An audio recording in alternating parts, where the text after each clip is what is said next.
Boa noite a todos. Aqueles que eu ainda não cumprimentei, boa noite, sejam bem-vindos a mais uma noite, a mais uma quinta-feira de estudo das obras de André Luiz.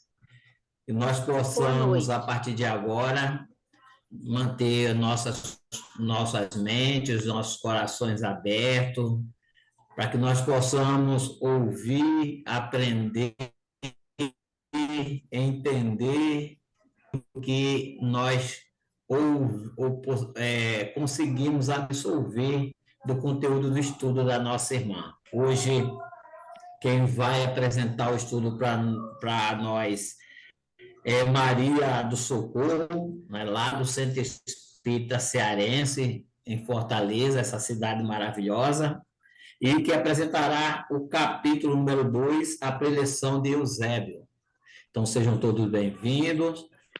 Na harmonização está a Isa, na prece inicial a Jane e na prece final a Ana Maria Gomes. Que nós possamos fechar os nossos microfones, deixando só aqueles que irão iniciar a tarefa. Boa noite, Fernando. Boa noite.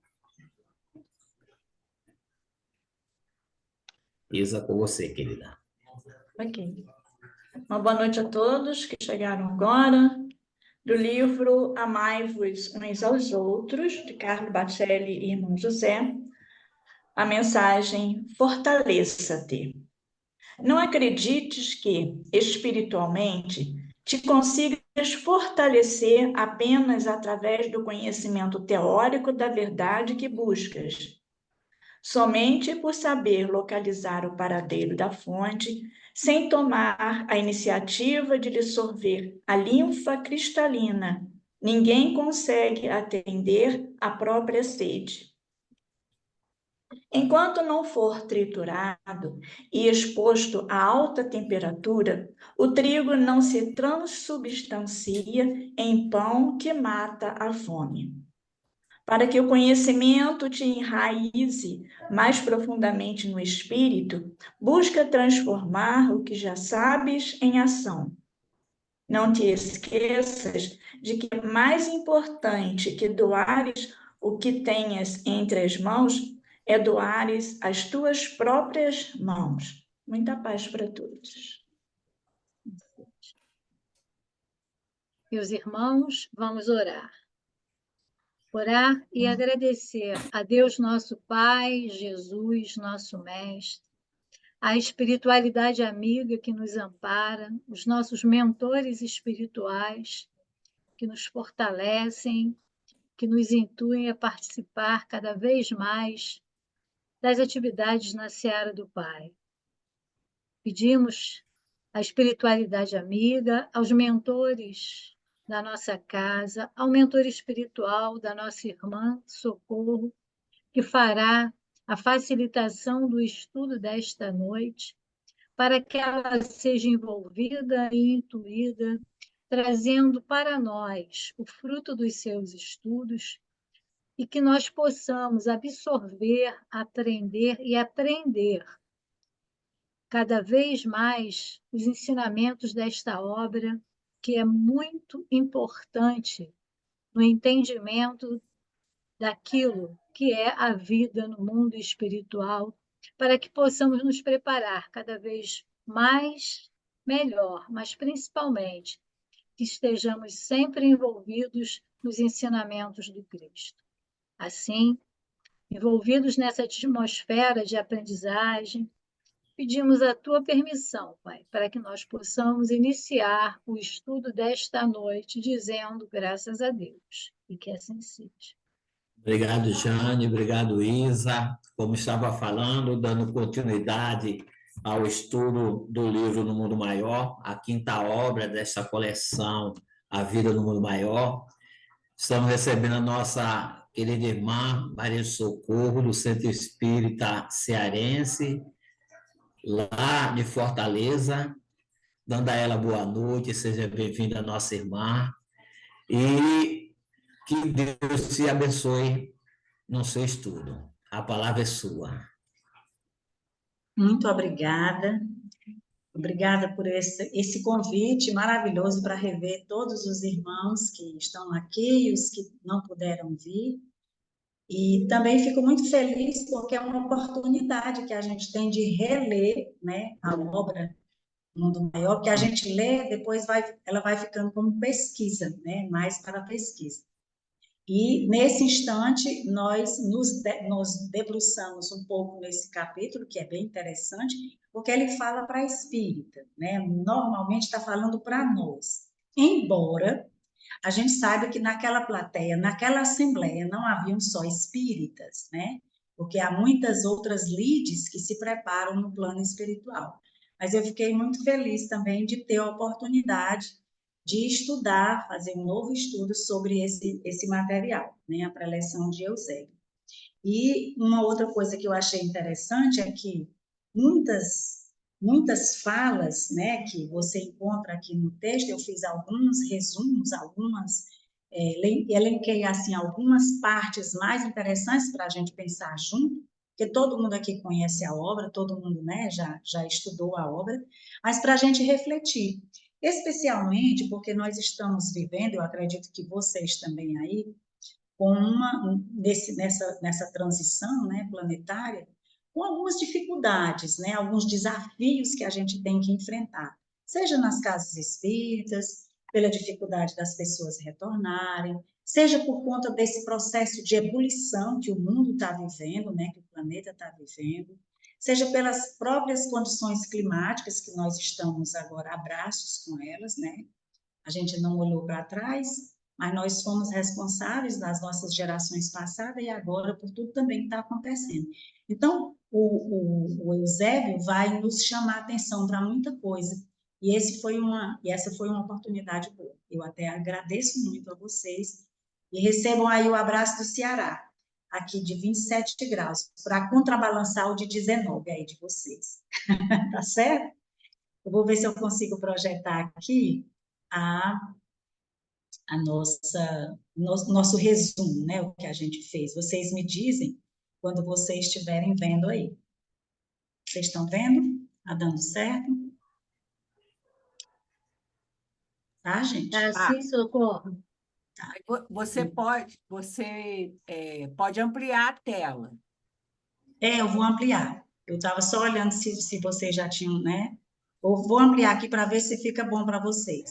Fica bom assim? Tá ótimo. Ok, tá ótimo. Beleza. Então, eu começo conversando um pouco, relembrando, que aí todos vocês são espíritas, né? Relembrando essa passagem, né, do Livro dos Espíritos, lá da questão 402, que fala sobre o sono, né? E sobre o sonho. Como nós vamos ouvir uma preleção de Eusébio no plano espiritual, então a gente relembra, né, que o sono liberta a gente parcialmente, né, porque o corpo fica lá, mas toda a viagem, toda a nossa história durante esse período, a gente volta com ela. É óbvio que nem tudo, graças a Deus, a gente vai lembrar no dia seguinte, né? Especialmente quando a gente dá abraços com irmãos com bastante dificuldade. Então, ele diz o quê? O sono liberta parcialmente a alma do corpo, enquanto o sono é a lembrança que o nosso espírito viu durante o sono. Eu queria me lembrar aqui uma coisa com vocês. Na tragédia de Santa Maria, né, na Boate Kiss, eu estava em Brasília, na FEB, e a gente estava numa reunião lá, inclusive tinha gente de vários lugares, vários estados. E às 3 horas da manhã eu acordei e me vi sobrevoando uma cidade que eu não conhecia, um povo que eu não conhecia, mas umas ruínas e muita fumaça, muitos jovens, e eu acordei assim, despertei com uma agonia, porque eu passei muito tempo olhando essa cidade, mas eu sabia que eu estava sobrevoando essa cidade. E a Paula Pantalena, que é de Goiás, Mato Grosso, e outra pessoa que estava no quarto com a gente, eu contei para elas, gente, será que tem alguma coisa com o Jota? Aí peguei o celular para olhar se não tinha acontecido nada com a minha família, com meus filhos, estava tudo bem, mas aquilo ficou muito nítido na na minha mente. Fomos para a FEB cedinho para o encontro, na hora da prece, aí eu contei para as pessoas, gente, vamos orar pelos jovens, aconteceu alguma coisa com os jovens. E, na verdade, esse sonho não era mesmo um sonho, né? Era uma visão real.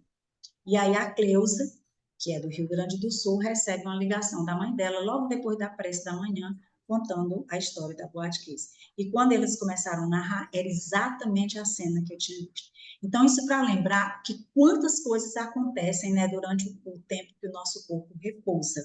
E quantas vezes também, não somente aqui, a gente fica por aqui, mas quantas vezes a gente vai para as nossas escolas no plano espiritual.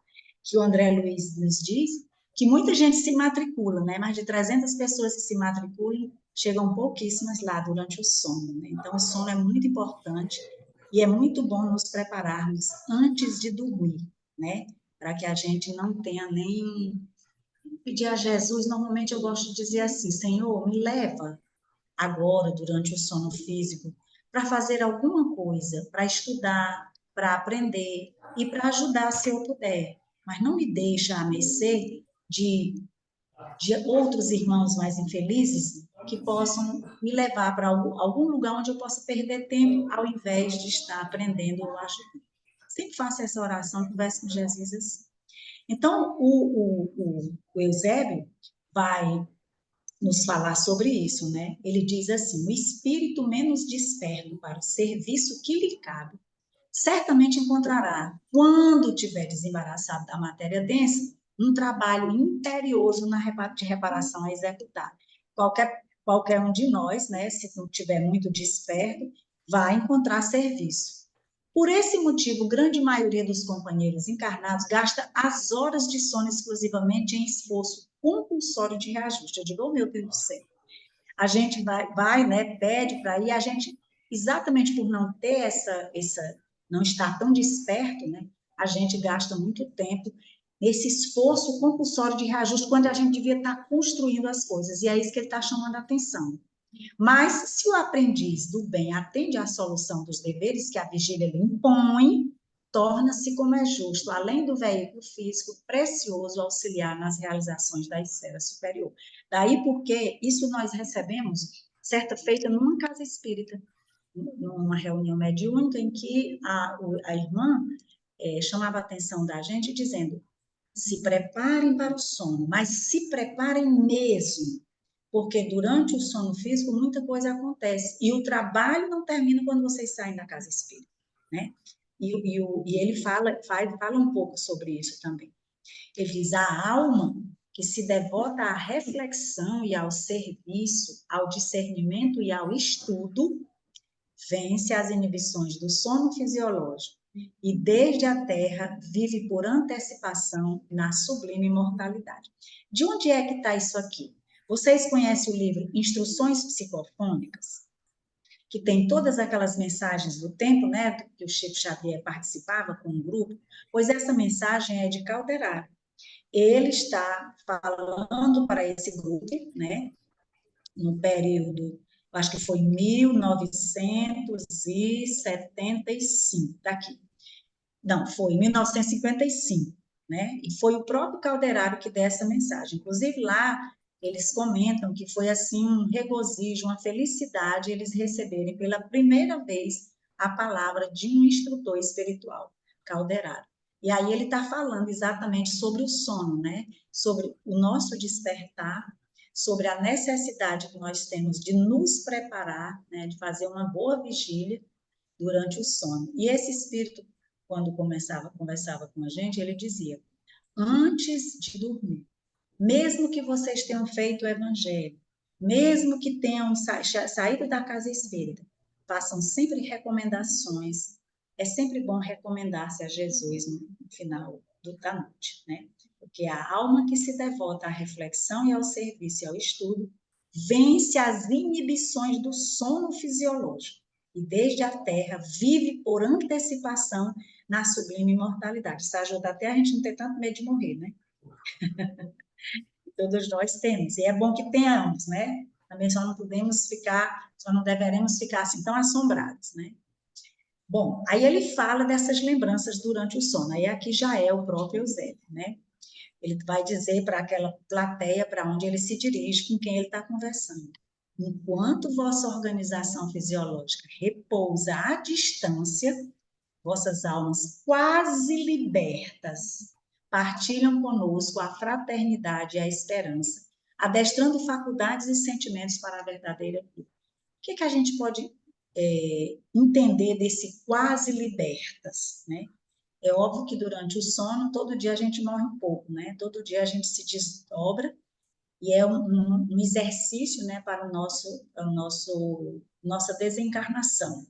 Então, por isso que estamos quase libertos, né? Porque ainda estamos ligados, né, pelo nosso fio condutor ao nosso corpo físico. É tanto que quando a gente está em algum lugar que não é muito bom, a gente volta para o corpo de uma rapidez que chega pula da cama, né? Mas nesse instante, o Eusébio está falando que as almas quase libertas estão ali partilhando da fraternidade e da esperança e adestrando as faculdades e os sentimentos para a verdadeira vida. Tenho certeza que aqui nesse grupo de espíritas, né, e até mesmo outros que nos escutam, têm lembranças de alguns sonhos bons, né, de algumas visitas boas, de alguns encontros em que a gente traz a sensação e muitas vezes aprendizado, né? Quem já leu Aconteceu na Casa Espírita sabe muito bem, né, que o dirigente recebeu todas as informações que a casa estava ruindo, né, as paredes, foi a simbologia utilizada, e ele pedia para quando voltasse para o corpo, ele lembrar, porque a casa estava sendo assediada, né, pelos espíritos e eles tinham planejado muito bem direitinho uma urdidura para, né, na urdidura deles para poder atacar a casa. E aí, foi durante o sono, o dirigente foi chamado a atenção, mas ele não conseguiu entender direito o que era que as paredes estavam ruindo, que aquela casa estava sendo assediada. Mas guardou algumas recordações que fizeram com que ele ficasse lembrando de tudo que ia acontecer.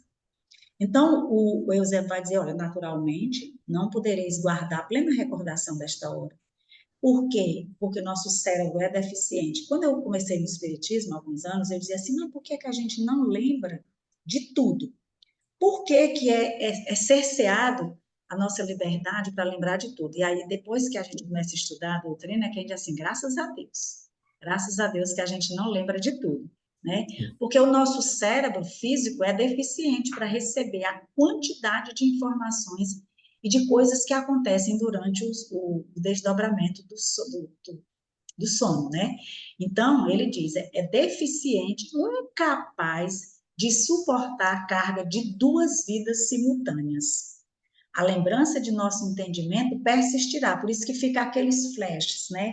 Aquelas sensações que a gente fica, não, eu não lembro do detalhe, mas hoje eu amanheci lembrando sobre isso, eu amanheci pensando nisso, eu amanheci com a intuição disso, né? E ele diz, contudo, no fundo de vosso ser, orientando-vos às tendências superiores para o terreno da elevação e abrindo-vos a porta intuitiva para que vos assista nosso pensamento fraternal. E aí eu me lembro também desse sono, que eu também não sei por que me foi mostrado, por que eu fui sonhar com aquilo ali, eu não sei, mas o fato é que nós fizemos uma prece na FEB, e na época o presidente acho que era o César Perry, e a Marta, e aí o Bezerra de Menezes, depois da prece, do comentário, né, todo mundo orando por esses jovens, o doutor Bezerra de Menezes dá uma comunicação no final da reunião da manhã, falando, né, sobre as orações que precisavam ser direcionadas para aqueles jovens, que eles estavam ainda muito perturbados, para as famílias, né?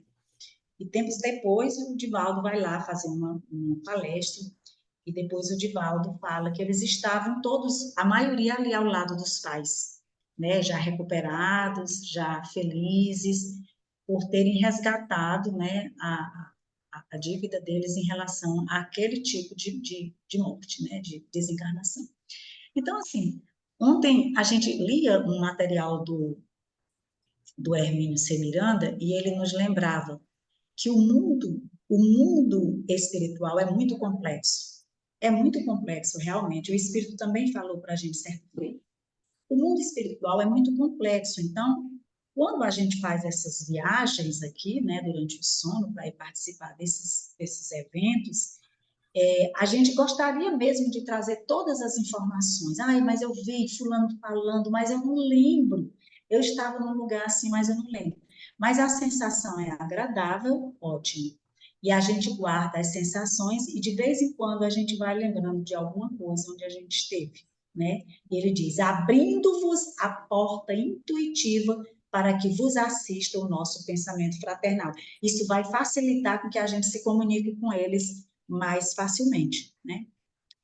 Aí ele faz, eu acho muito interessante no capítulo, ele vai fazer um chamamento para nós assim, olha, quantas vidas já vivemos, por onde nós já andamos, né? Ele faz um desfile pela história e pelo tempo. E aí diz, olha, de Krishna, Siddhartha, Pitágoras, Alexandre, lá em Atenas, em Esparta, como filisteus, como hebreus, em Jerusalém e Jericó. Quer dizer, nós já andamos tanto em outras paragens, já vivemos experiências mil. E aí ele diz, desde quando fazemos e desfazemos? Aí chama atenção, terminamos e recomeçamos, empreendemos a viagem reparadora e regressamos perplexos para o reinício. Quer dizer, estamos sempre começando, né? Alguma coisa que a gente deixou de fazer. Eu sempre peço a Deus para não sair desta existência sem que eu tenha feito tudo que estivesse ou que esteja ao meu alcance e tudo que eu tenha condições de fazer. Porque o Eusébio nos lembra isso e a gente normalmente sai com as coisas pela metade. A gente talvez nunca dê conta de tudo que era para a gente fazer. Ele diz, enquanto milhões de almas, aí a gente não regressa perplexo, né? Enquanto milhões de almas desfrutam de bons ensejos no esforço regenerativo das cidades terrestres, outros milhões deploram a própria derrota. Ele nos compara a crianças entretidas apenas em jogos infantis. Quando a gente vê uma casa espírita, por exemplo, como no tempo da pandemia, todas as casas fechadas, eu dizia, mas meu Jesus, como é que a gente fecha um ponto de luz? Que tanto medo que a gente tem de desencarnar, que a gente não abre. A gente não fechou, que a gente trabalhou durante todo o período da pandemia, na calçada, abríamos as portas, fazíamos o evangelho, todo mundo de máscara na calçada. Mas continuamos aqui fazendo os atendimentos, pessoas vinham de outros lugares, porque batiam em várias portas e as portas estavam fechadas, né? E quanto tempo os centros espíritas ficaram demorando para retornar? Então, a gente às vezes fica muito entretido na vida cotidiana, o medo de morrer, o medo de... E aí eu me lembro do Marcel Mariano, ele diz, eu prefiro desencarnar numa reunião mediúnica ou num trabalho espírita, dentro da casa espírita, do que sentado num sofá em casa assistindo televisão, porque não fui para o centro espírita por isso ou por aquilo outro, né? Aí ele diz aqui que nós não somos, vou aqui para o Emmanuel, mas nós não somos esses heróis, né? Ele diz assim, a vontade de Deus permanece viva ao lado de cada homem e de cada mulher, aos deveres que eles cumprem. Então, todos nós espíritas e católicos e de outras religiões, a gente deve se perguntar se a gente está realmente fazendo o nosso papel. Todo dia. O trabalho que eu faço na casa espírita é suficiente? Eu vou lá quantas vezes? Eu faço o trabalho devotado ou eu falto por algum motivo? Né? Essa coisa a gente tem que levar a sério, porque não é brinquedo não, como se diz, né? Ele diz, somos no palco da crosta planetária os mesmos atores do drama evolutivo. Quer dizer, a gente já teve nesses lugares todos, já reencarnou várias vezes, mas a gente ainda, né, continua nessa luta. Não nos reportamos aqui aos missionários heróicos. Esses suportaram as sangrentas feridas dos testemunhos angustiosos, por espírito de renúncia e de amor, de solidariedade e sacrifício. Aí a gente lembra dos primeiros cristãos e diz, meu Deus, será que eu teria coragem de entrar no circo e ser pisoteada pelos animais? Em nome de Jesus, quantas coisas nós teríamos coragem de fazer?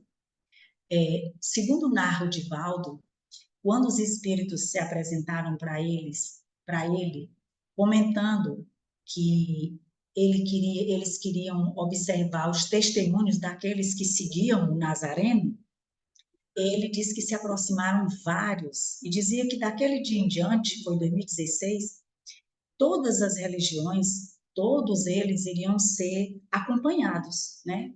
Para ver se aqueles testemunhos eram reais, se as pessoas davam o mesmo testemunho. E na hora que a gente quer dar o testemunho, a gente mete o pé na carreira.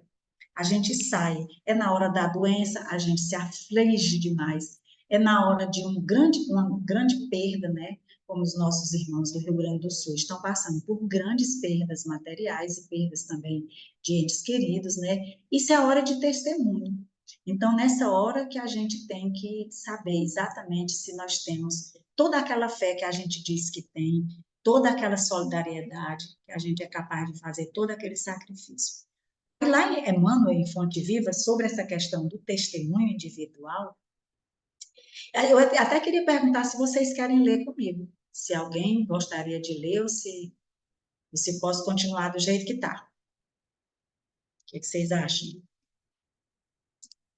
Pode Pode continuar, ser? meu socorro. Ah, então pronto, então vamos lá. Então, Emmanuel, lá em Fonte Viva, no texto 89, ele diz assim, cada um de nós tem um testemunho individual no caminho da vida. Nós temos o testemunho coletivo e temos o individual. Por vezes, falhamos aos compromissos assumidos e nos endividamos infinitamente. No serviço reparador, todavia, clamamos pela misericórdia do Senhor, rogando-lhe compaixão e socorro. Aí ele lembra daquela passagem: que queres que eu faça? A pergunta endereçada pelo mestre ao cego de Jericó é, porém, bastante expressiva, que é quando ele se aproxima de Jesus pedindo para Jesus curá-lo. E ele pergunta: o que queres que eu faça? Né? Então, assim, quando a gente começa a gritar, Senhor, Jesus, e pelo amor de Deus e tudo mais, clamando misericórdia, aí eu lembro de uma outra passagem de Emmanuel, que ele diz, que ele vai nos dizer que quando houve a multiplicação dos pães, Jesus perguntou: que tendes para os discípulos? Que tendes? O que vocês têm para que a gente possa oferecer para essa multidão alimento? O que vocês guardaram? O que vocês fizeram? Isso está lá no Evangelho Redivivo. O que vocês fizeram para que a gente pudesse agora alimentar, não somente espiritualmente, mas toda essa multidão que está com fome, né? E aí tem toda uma preleção da Amélia e do Emmanuel sobre isso. Então, assim, que tendes, o que nós temos feito para podermos ter mérito de pedir as coisas a Jesus? E Emmanuel faz o nosso testemunho individual de esforço, de renúncia, de sacrifício, né? Aqui, ele vai dizer assim: nós somos multidões de almas indecisas, presas da ingratidão e da dúvida, da fraqueza e da dissipação, almas formadas à luz da razão, mas escravizadas à tirania do instinto. E a gente olha, mas Eusébio está falando para todos nós e está dizendo exatamente o que nós somos. E ele também se inclui, né? Ele diz, olha, num rasgo de humildade cristã, ele diz: falamos de todos nós, viajores, que extravagamos no deserto da própria negação. Por isso que é sempre bom a gente, Senhor, não deixa que eu saia desta existência devendo alguma coisa que eu podia ter feito e não fiz, né? Que eu devia ter me dedicado e não me dediquei. De repente a gente está fazendo tudo certinho, mas de repente a gente também pode não estar. Então é sempre bom pedir para que a gente tenha a oportunidade de fazer. Tentamos voar ao ninho da liberdade e da paz e que, no entanto, ainda nos debatemos no chavascal dos prazeres de ínfima estofa. E aí ele faz umas reflexões, umas perguntas de vestibular, lá no plano espiritual. Por que não represar o curso das paixões corrosivas que nos flagelam o espírito? Por que a gente não represa isso? Por que não sofrear o ímpeto da animalidade em que nos comprazemos desde os primeiros laivos de raciocínio? É sempre o terrível dualismo da luz e das trevas, né, dentro de nós. Da compaixão, mas também da perversidade. Compaixão com uns, perversidade com outros. Da inteligência e do impulso bestial.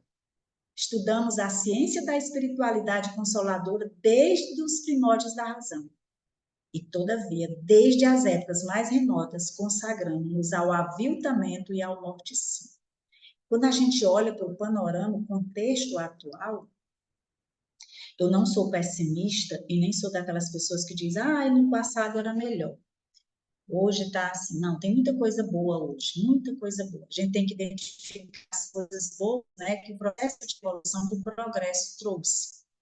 Mas, em termos, assim, de animalidade, nós evoluímos pouco, né? Nós ainda, quando eu digo nós, é toda a humanidade, né? Nós ainda estamos devagar. E quem está dizendo isso aí também é Eusébio, é ele que está falando para nós sobre isso.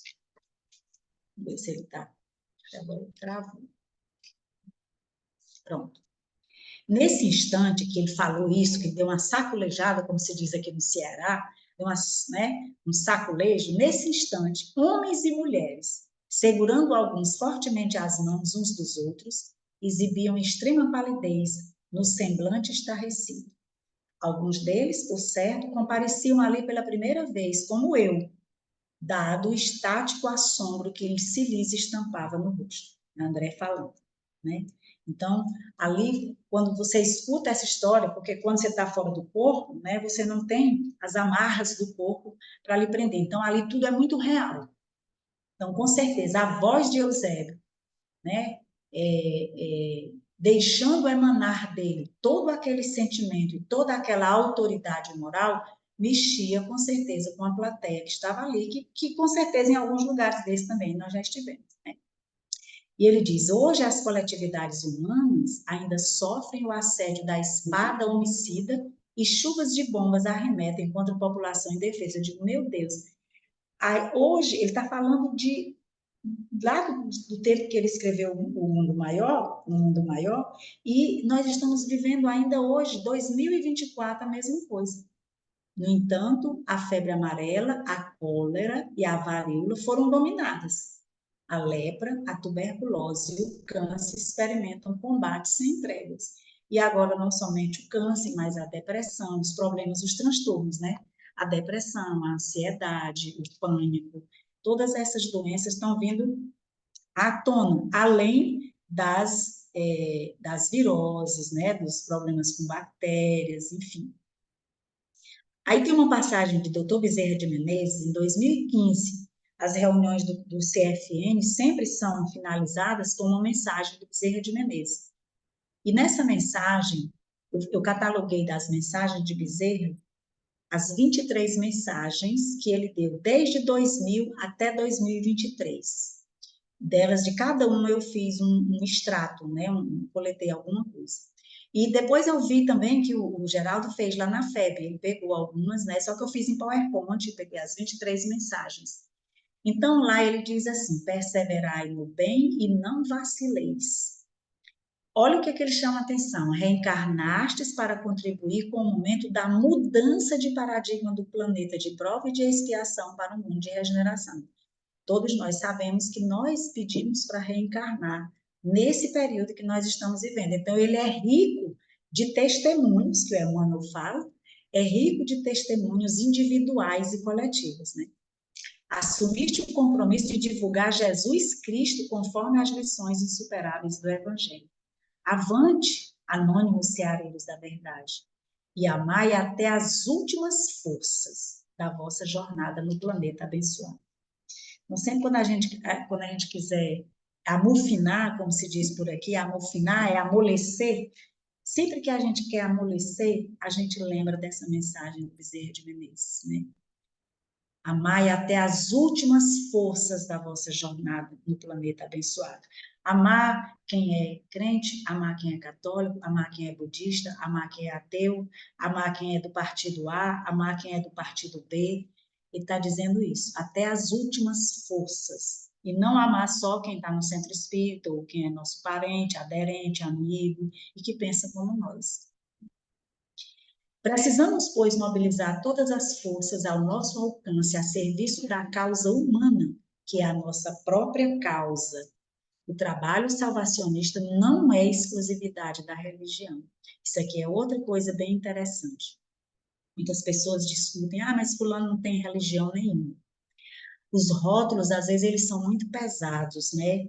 E os rótulos, às vezes, são tão fortes que eles se sobrepõem à espiritualização. O rótulo da religião se sobrepõe à espiritualização, que é o que é importante, né? Então, ele diz assim, o trabalho salvacionista não é exclusividade de religião, é um ministério comum a todos, qualquer um pode fazer. Porque dia virá em que o homem há de reconhecer a divina presença em toda parte. Aí a gente vai reconhecer melhor, inclusive as outras criaturas, né? Os nossos irmãos menores, os animais, as plantas, o ar, o clima que nós estamos vivendo, tudo que nós fizemos com a Terra, tão bem preparada, está lá em A Caminho da Luz. Jesus teve o cuidado de colocar todos os recursos naturais. Aí você vai para a casa espírita, mas você joga lixo no chão, você derrama água, você não cuida, né, das ruas, você não faz coleta seletiva, muitas casas espíritas não fazem, misturam lixo, e o caminhão passa e leva lá para o lixão. São tantas coisas, tantas, que não é só ir para casa, rezar, entregar a cesta, como que as coisas que a gente faz? Tem tanta coisa que a gente pode fazer, né? Independente da religião. Você vai passando no carro lá em Nova Friburgo, vai passando aqui em Fortaleza, você passa 10 horas da noite, tem muitas pessoas na parada de ônibus, a gente vai no carro. Às vezes tem uma pessoa e o perigo é grande. A gente pode fazer alguma coisa? Não, não pode, você não vou deixar a pessoa no bairro, nem sei onde ela mora, mas a gente pode fazer uma prece. Ô Jesus, protege essa pessoa. Faz com que ela chegue sã e salva na sua casa, que não haja assalto, que ela não seja atacada por ninguém, que ela chegue bem. Isso é exatamente esse trabalho salvacionista. É um morador de rua, uma pessoa em situação de rua. Ô Jesus, por quê? Por que essa pessoa abandonou a casa? É realmente uma situação social? É realmente uma opção que ele fez? Nunca é, né? Nunca é uma opção deliberada. Então, ora por ele, se a gente não pode fazer nada. A realização que nos compete não se filia a particularismos. É obra genérica para a coletividade. É esforço do servidor honesto e sincero, interessado no bem de todos.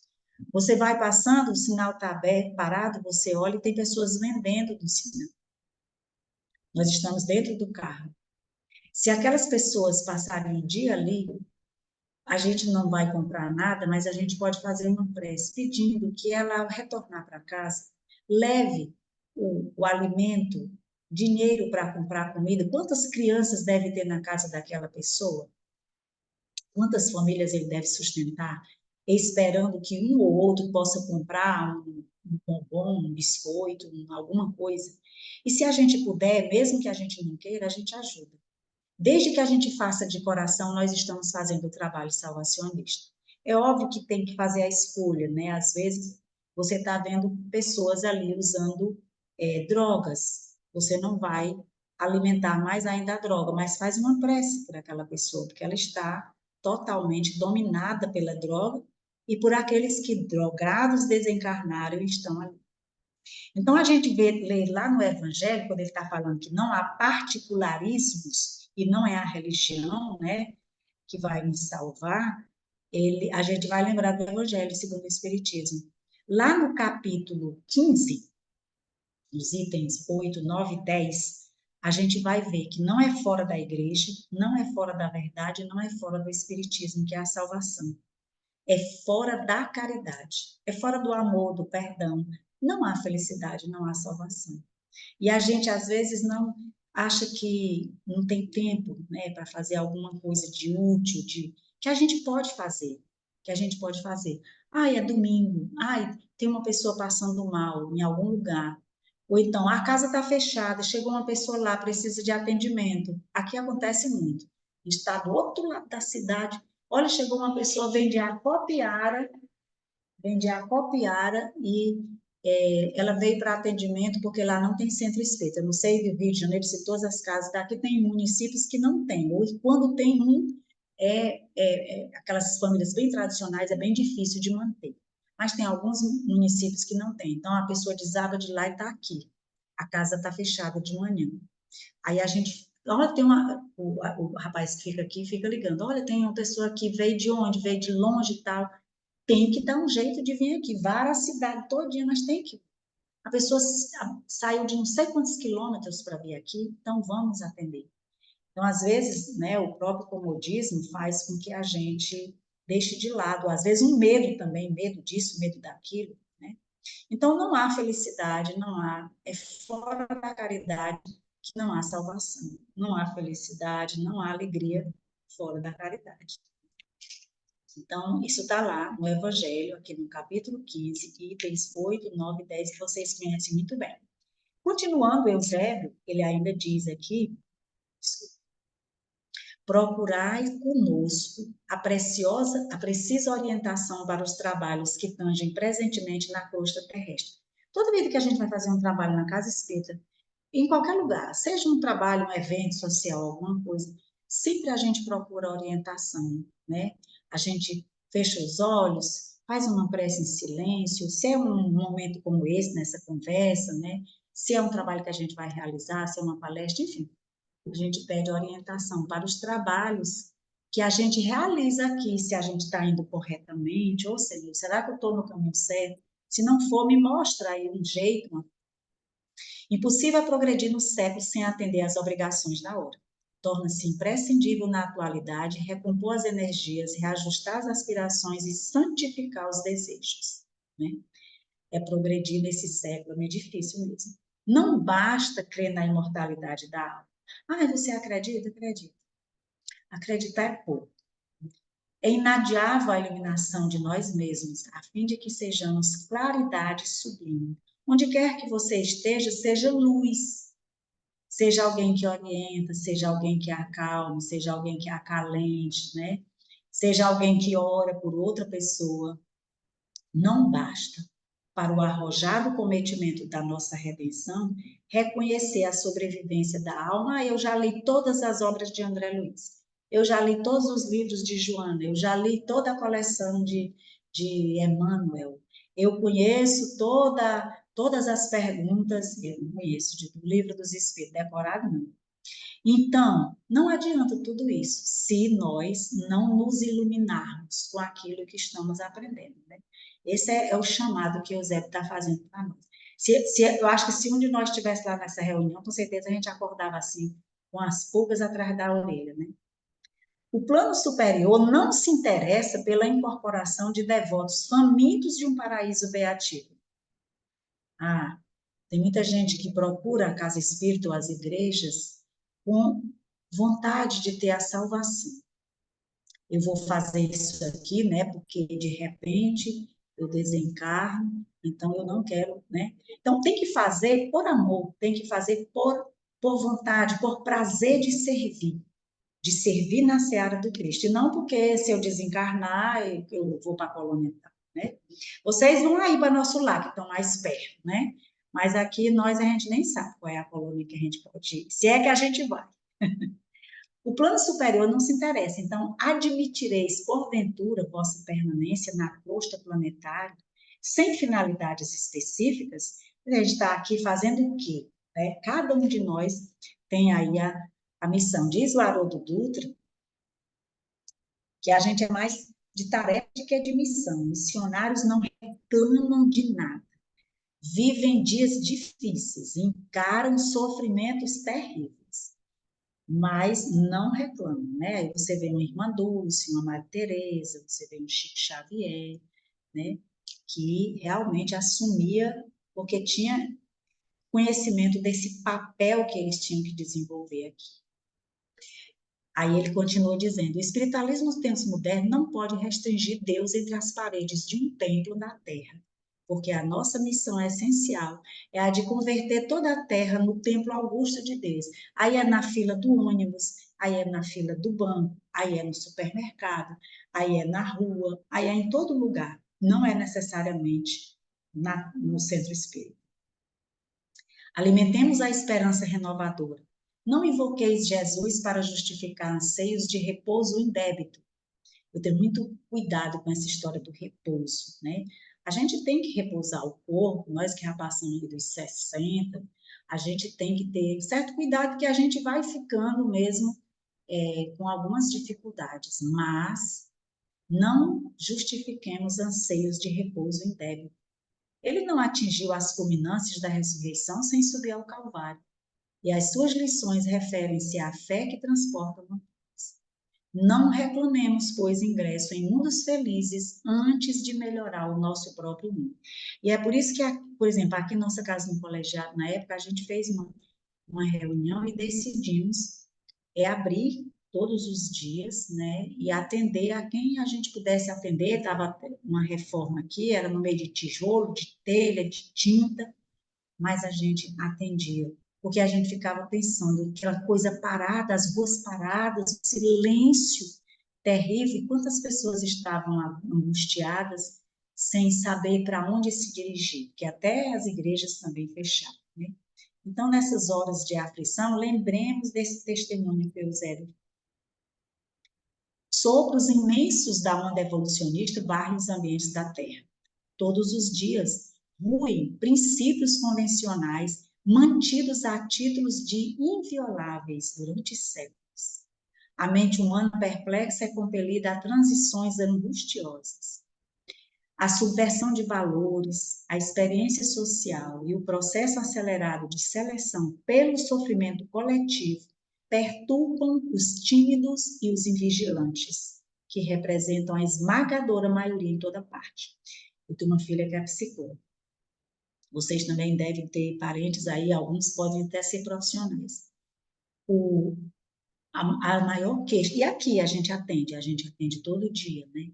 A maior queixa, os maiores problemas, os maiores desafios que a gente encontra, né, nessas terapias, terapia do Evangelho, aqui nos atendimentos do AE, são pessoas com esses conflitos internos. De 10 pessoas que a gente atende, 9 ou estão vivendo conflitos familiares ou estão vivendo problemas de transtornos mentais. Então, não é uma brincadeira, não é uma coisa passageira, é um problema sério que nós estamos vivendo, e a transição está vindo à tona tudo que precisa vir para que a gente possa encontrar a forma melhor de evoluir dentro dessas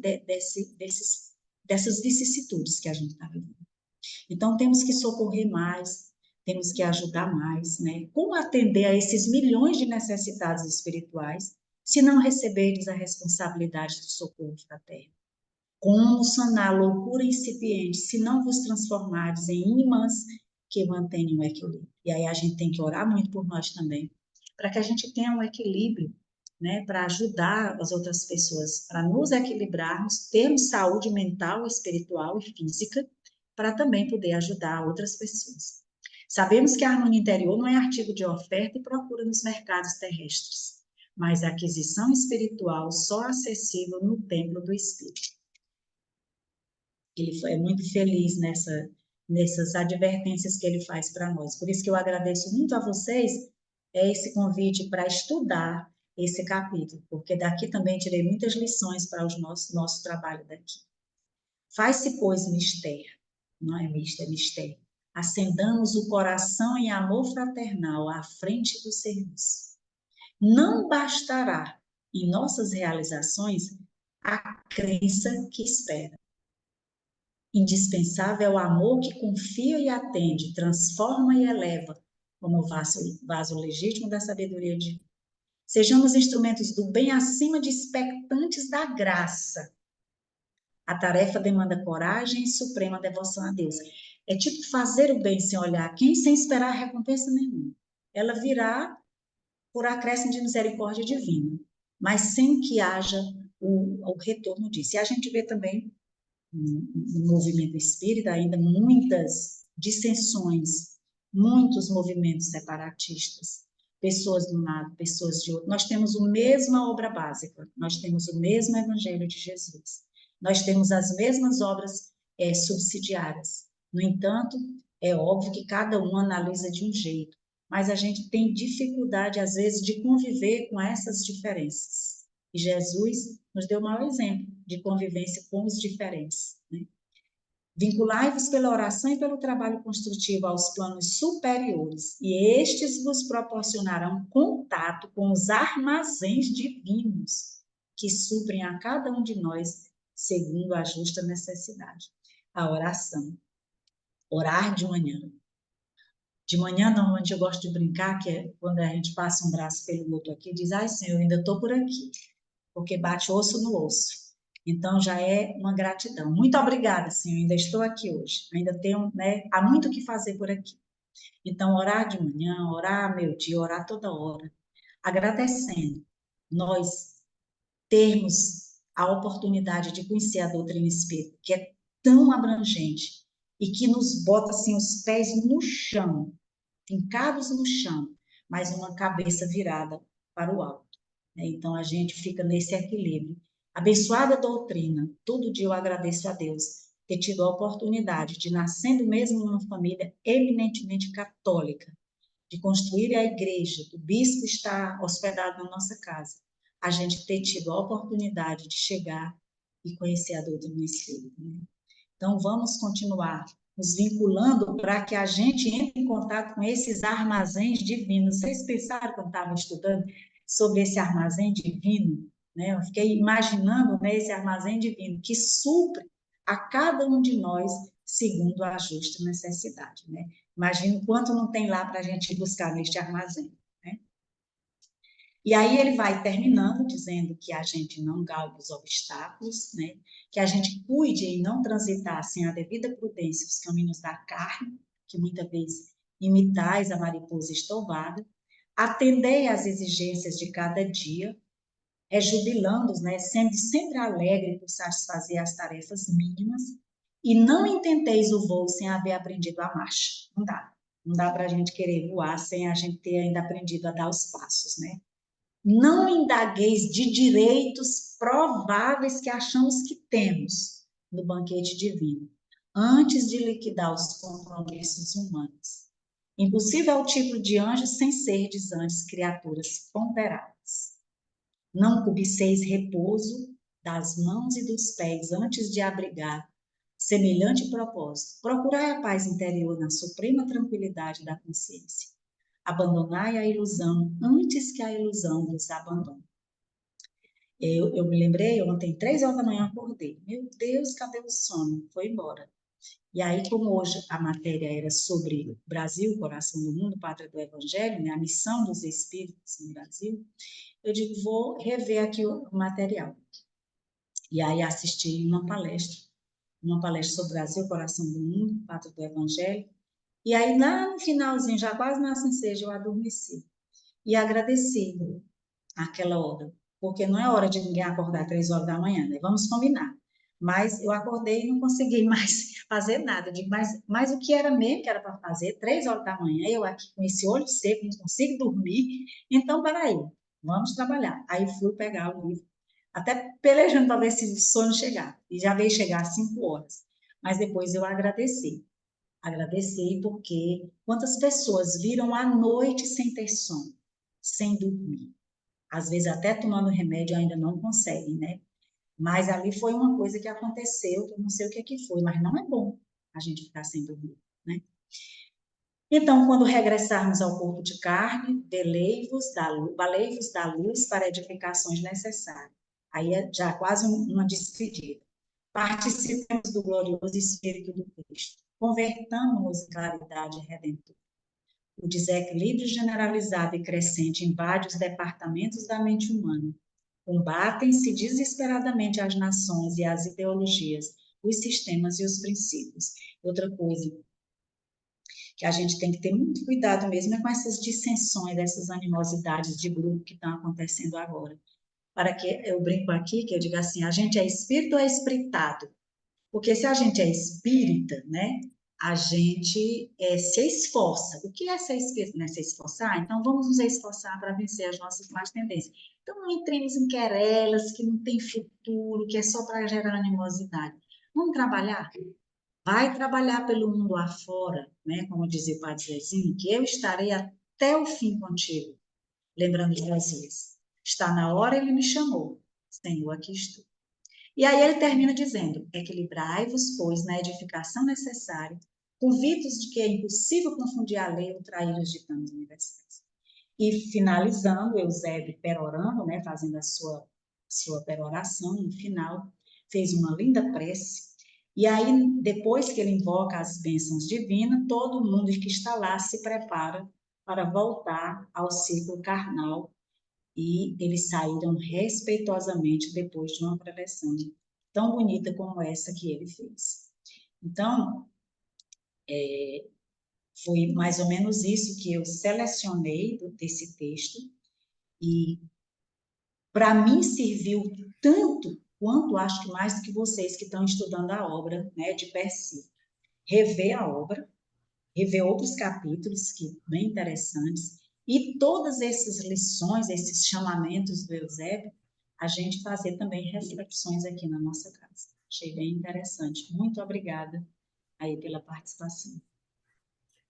Nós que agradecemos, Socorro. E desde já, né, fica o convite para que você fique conosco, né, para as outras obras, para os outros trabalhos que nós estamos. A nossa intenção, o nosso projeto é estudar as 13 obras de André Luiz nesse projeto online. Aí, Ótimo. tá bom? Aí eu deixo o convite em aberto para que você permaneça conosco também, nos ajudando aí nesse projeto. Eu sempre que eu puder, eu estarei, porque o benefício é para mim, não é nem um serviço difícil, né, assim, pesado, não, né? Porque a gente vai lendo, relendo e aprendendo, reaprendendo, lembrando daquilo que a gente leu. O meu é todo riscadinho. Foi até mais fácil, porque já estava riscado, mas é bom. Chico, você gostaria de falar alguma coisa? Eu não estou vendo a Helena.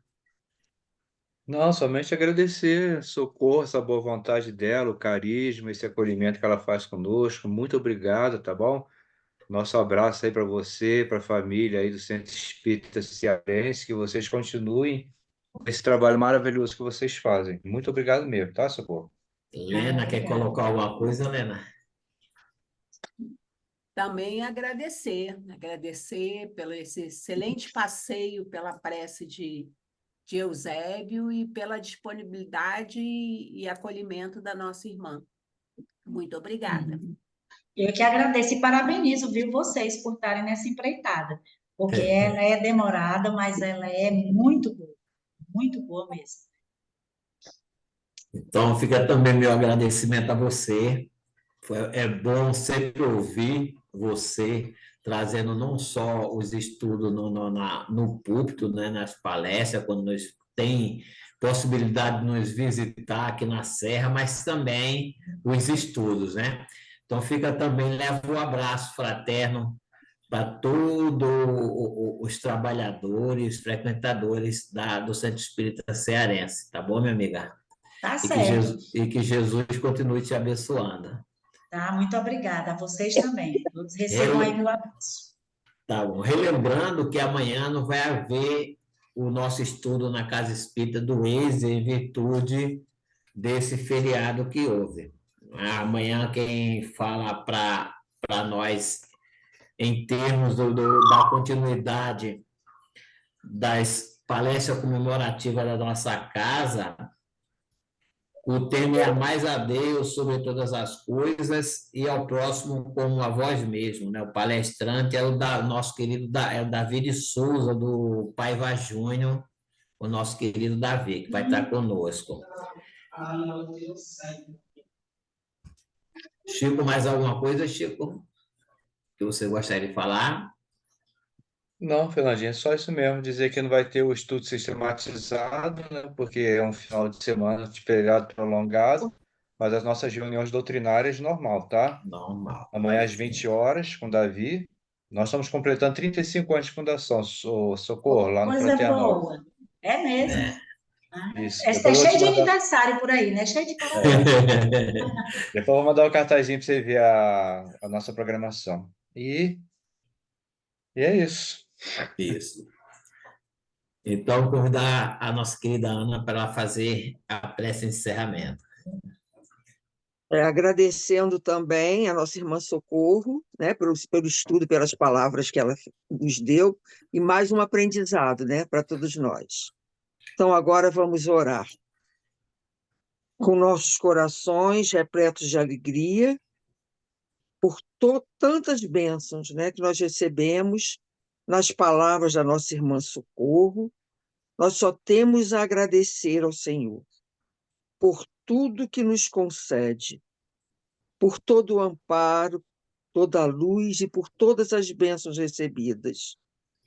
Nos despedimos, Senhor, na vossa paz, que possamos permanecer nessas luzes que emanam dos amigos espirituais, por todos os nossos dias. Graças a Ti, Pai, por tudo que nos concede. Que assim seja e que possamos, em paz, ao nosso descanso, para que amanhã possamos acordar repletos de felicidade e de agradecimento ao nosso Pai Jesus. Que assim seja. Obrigado, Ana, Socorro. Gratidão pelo estudo, tá? Seu áudio está fechado, Socorro. Eu estou dizendo muito obrigada, uma boa noite para vocês. Recebam aí o nosso abraço. Nós que agradecemos, meu irmão. Um abraço também para você. Até outro dia. Ou até, quem sabe, a gente se encontra nos trabalhos da noite, né? Semana que vem a pessoa que vai falar é do Maranhão, né, Fernando? Sim, é do Maranhão. Quem é ela? Do Maranhão. É Newton. É o Milton. Ah, Milton. Isso. Certo. Eu estava me lembrando. Não, semana que vem é a casa mental. Casa mental. É Milton de Oliveira, lá da Sociedade Espírita Fraternidade, São Luís do Maranhão.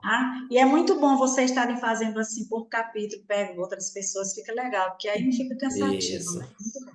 Sim. Gente, uma boa noite para vocês, viu? Muito obrigada. Obrigado, gente. Obrigado aí. Boa noite. Boa noite.